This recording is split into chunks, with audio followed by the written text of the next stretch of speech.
Hello everyone, I'm Gio. I hope everyone's having the best blessed day they could have today. Me and myself, I'm doing pretty good. It's been, an up and down week. I had a few different things happen.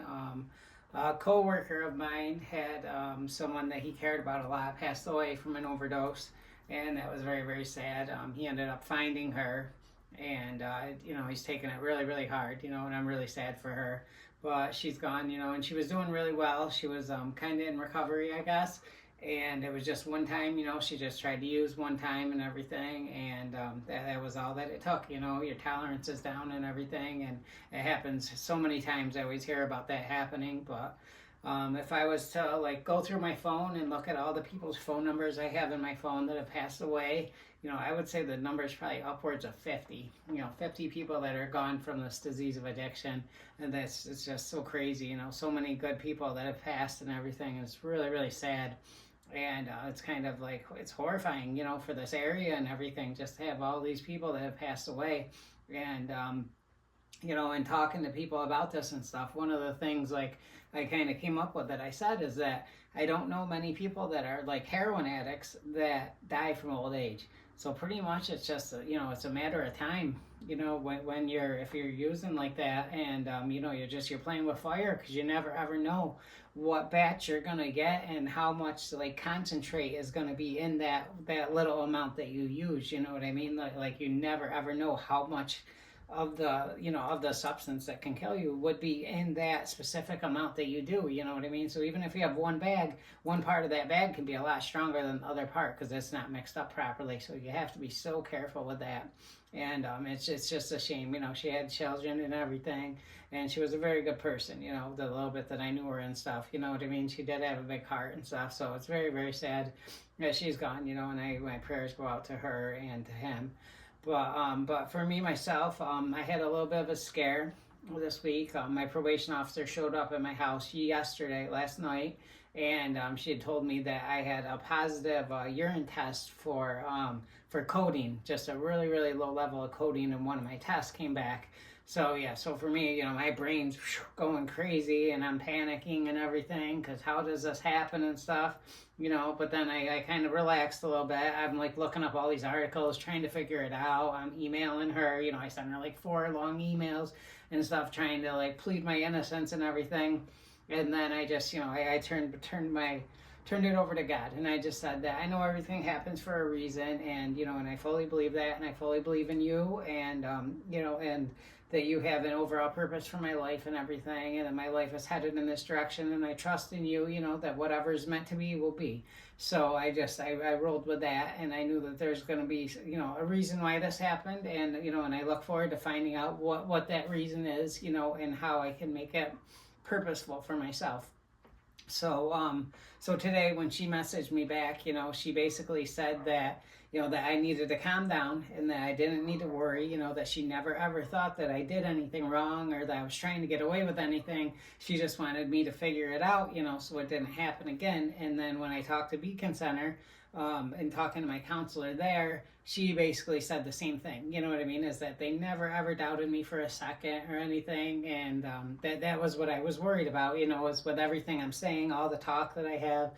How I'm having this different life, how I'm this strong now. How I feel this way. I'm making these videos and stuff. For me to be doing all this, and then to like be doing something, have people think that I was actually doing something that would make me test positive. That was a scary thought for me. But I realized is that people really do believe in me, and people have trust in me and confidence in me. That this is the real me, and that was kind of a really cool thing to experience. Just to realize how much trust and stuff that people do have in me, and how much people really do believe in me. How much people are really on my side and do believe in me. So that was a pretty cool thing that I got out of that, actually. And I realized that was actually a learning experience for me, to see that people really are on my side, and that people really do see what I'm doing and everything, and that is being seen by people. So that actually made me feel really, really good, and that was a positive that I took from that. So aside from that, I ended my vacation. I went back to work, and it felt really, really good to go back to work and have that structure and everything. I had a big work week. I probably worked a good 60 hours last week, so that was really, really good. And it feels good just to be like when I go to work, I put my everything into my job, and I'm such a critical component there at work, like what I do and everything. Like I play such a big factor there, and it feels really, really good to be so trusted and so counted on and everything. And I like that, and I wouldn't change that for anything. I want to go in there and I want to give my best at all times. So that's one thing that I always do is I always try to give my best, and then I can always feel good about myself for doing that. So I learned that. That's one thing that I learned. And then one cool thing that I heard this week was I heard that the best time to plant a tree was 20 years ago, and the second best time to plant a tree is right now. So I thought that was kind of a cool thing. You could apply that to pretty much anything that you want to do, but if you're looking at recovery, 20 years ago, it'd be great if I could have been clean 20 years ago and I never had to go through what I went through the past 20 years, but I had to go through it, but the best time now, the second time now is the second best time to plant a tree would be now. So if you're someone else that is still using and still battling with addiction and everything, now is the best time. Your first best time would have been 20 years ago, but your second best time is right now to start to make a change, to make that decision, because you don't want to end up like that girl, and end up and not have a chance to change, how people look at you, how you look at the world, and what you did for this world, because that's a big thing, is what did you do for the world? What impact did you leave on this world that when you go, that you can go positively and think that you had, that you lived your life with purpose and that you did something in this world that you can be proud of. Because that's what I really, really want to do, So I really do feel like I have this purpose now that I need to, that I'm going to show people, that this is a different way, that you really can do this and everything. And for me, it was basically once I turned my life over to God. And if I go back a year ago today, probably to this day, 1 year ago, I was at White Deer Run Rehab. I had nothing. I had one little bag of clothes, which I was trying to sell because I needed money to buy cigarettes. And so I sold my sneakers and stuff while I was there just so I could have money for cigarettes because I went there with nothing, and I had no plan, no idea where I was going to go afterwards. I had no idea what was going to happen from that point on. I went there, no other possessions in the world, no money, no plan for anything, but while I was there, I started praying and I started saying that my life is in God's hands and whatever's meant to be will be, and I'm going to go along with it. I'm going to trust in it. I'm going to believe in it. And I started really, really, truly believing that. And that was what changed everything for me. As soon as I believed and I trusted in that, everything for me changed, And today, I stand before you, a year later, a year after that, and my trust is completely in God now, and my relationship with God is the most important thing to me because I know that through that, everything in life is okay, and I try to live my life at all times in a way that's pleasing to God, with everything I say, all the words that come out of my mouth, how I handle every situation, how I talk to people that I interact with, everything. I try to do it from the place where would this be pleasing to God, and I think that at all times. So like the gentleman that the girl passed away, at his house, and he's the one that found her, I offered him to come to church with me this week, which I do believe he probably will take me up on, and I really hope he does. But it's so important, So at church now, this week I have men's breakfast there, and then I have my church service, and then I have my prayer group, and then I have my Bible study, and then the following week after that, I'm going to be getting baptized, and I'm really, really, really excited to get baptized. I'm so excited I quit smoking because I really did not want to go in there, get baptized, be cleansed, everything, and then come out of it and then pick up smoking again. It just didn't feel like that would be right for me. So it was the men's breakfast, a month ago. It'll be 5 weeks this Saturday. That was when I heard the story from the one guy, how he quit smoking cigarettes, by going to a men's breakfast and stayed how he wanted to quit, and they prayed for him and everything. And then he said he smoked one cigarette after that, and that was the last one. And I spoke up and I said that, that I really wanted to stop too because I was going to be getting baptized and I didn't want to smoke after I got baptized. So they prayed for me that I would stop, and I have not smoked not even one drag of a cigarette since then. So that feels really, really good, and I can do that, and I have strength now, and I can do that. And it feels really good to have people see me for what I am now, and to see me, and I feel really, really good, what I mean? I'm really proud of myself. I'm proud of the life I live now. Today I had a video chat with my grandmother today, a good 10 so minutes. I hadn't seen her in so long. She looked amazing. She looked, she's 80, gonna be 81 years old. And she looks like she did 20 years ago. I swear, she maybe even looks better. I don't know. She looks really, really good though. So that was nice to really get to see her and everything. And she's in Florida now. She's by herself. She's got her house down there. It's a really nice house and everything, but she's debating whether to come back here and everything. And, I really, of course, I want to be selfish, and I want her up here, because I want her to be safe, and I want to be able to see her and everything. But I want her to be happy first and foremost. But I really look forward to the day that I can go to church with her and everything, and just have her in my life like that, So, and it's something that wasn't possible before. We drifted off. Same thing with my mother. My mother has to go for surgery next week, and she called me and told me about it. The last 2 times she went for surgery, I didn't even know she went to surgery. I didn't even know that she almost died on the table the last time that she had surgery. And this time, I know in advance, and I told her I'm going to be there. She says I don't have to be there, but I'll be there. Even if I have to take the bus to Utica to go to the surgery, I'm going to be there for it. It's on a day that I have off from work, fortunately, because I am very, very dedicated to my job, and I don't really miss days for anything, because just the way that we're set up and everything, I'm counted on so much to be there. So I feel responsible for there, and I want the business to do good, and I put everything I have into that. So I'm going to always be at work, that's going to be first. But her surgery is actually on a day off, so why wouldn't I be there? Of course I'm going to be there for my mother. So, but that's something, again, she didn't even tell me the last times that she had surgery or anything. That was how my life was going at that point in time. But now I'm part of her life, and I can hear these things, and she wants me to be a part of that and stuff. So, and she was telling me today how nice it is to have me back and stuff. And I told her, it's different than it's ever been before, because even before, when I was in her life before, I was still on substances. I still had something that was holding me back, whether I was doing somewhat okay in my life, so I was able to talk to her and stuff,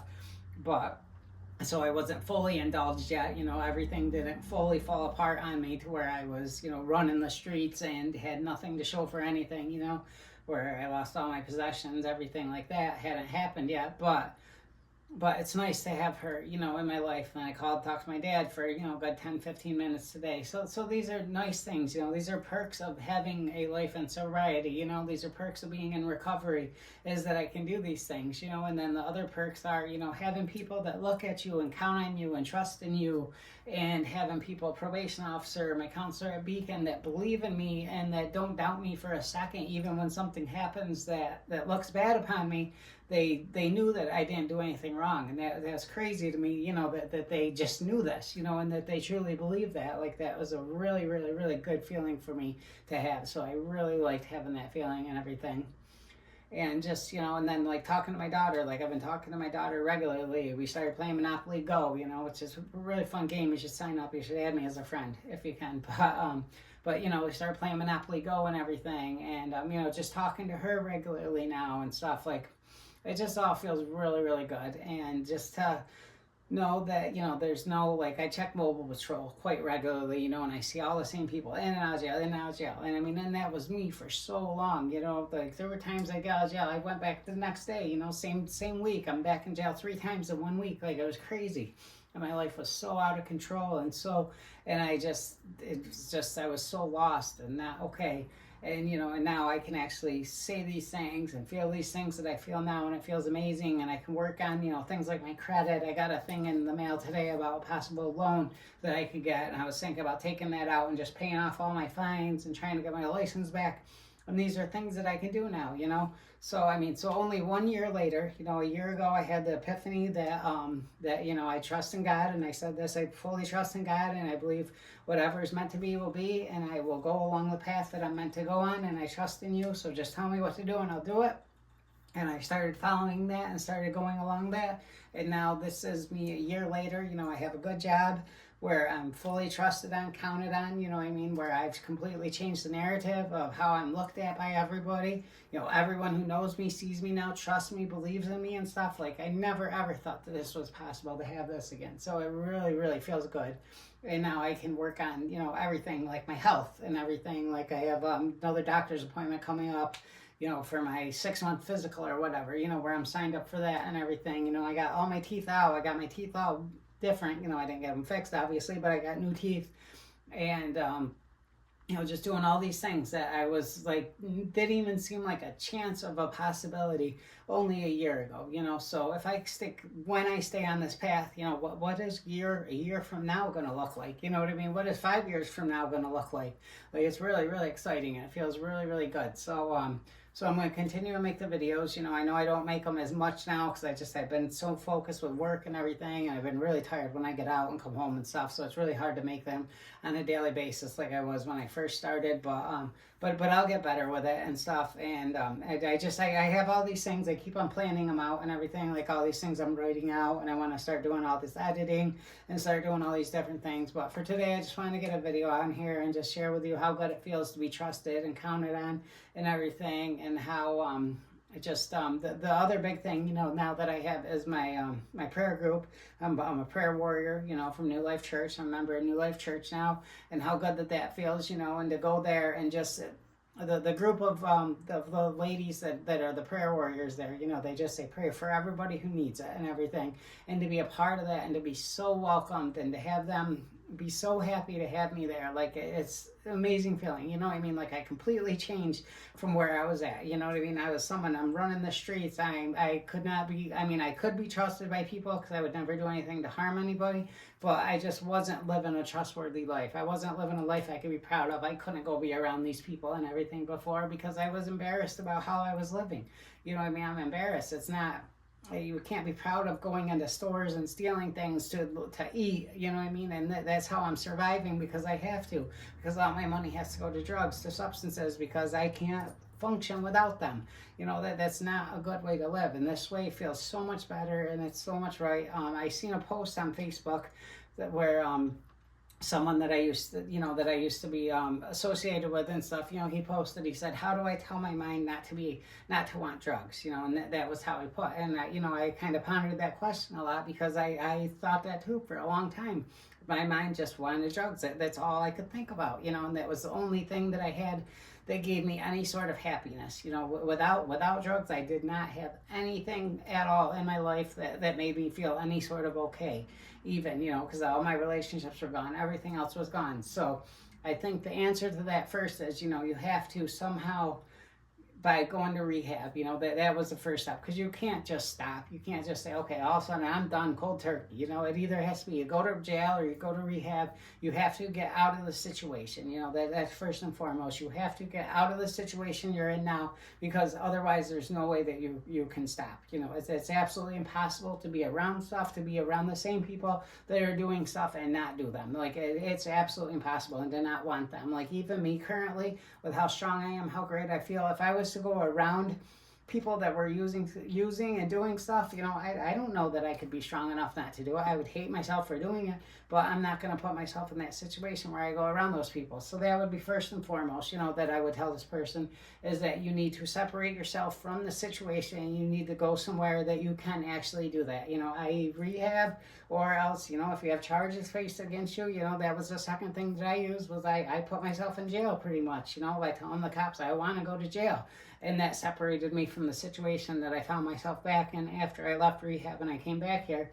And then while I was there, I just put in all the work, you know, reading the Bible, praying. You know, I used to keep a chart every day, and it was just my daily goals for the day, and I would write pray, and I started out pray 5 times, then I had pray, I was up to like pray 15 times a day, where I wanted to say prayers during that day, you know, because I realized the strength behind it, and I realized how everything hinges on that, you know, everything hinges on you speaking, you having a daily dialogue with the Lord and having that relationship with him where I'm trying to make him proud and I'm trying to show him glory and I'm trying to make him smile. And that's what I'm trying to do with everything I do on a daily basis. And by carrying on that dialogue, for me, every time that I'm on my bike and I'm riding my bike, to work, wherever I'm riding my bike, I'm having a full dialogue with God. I'm telling him about my day. I'm telling him about just everything to do with, my worries, my concerns, everything I need, everything, all the people I can think to pray for,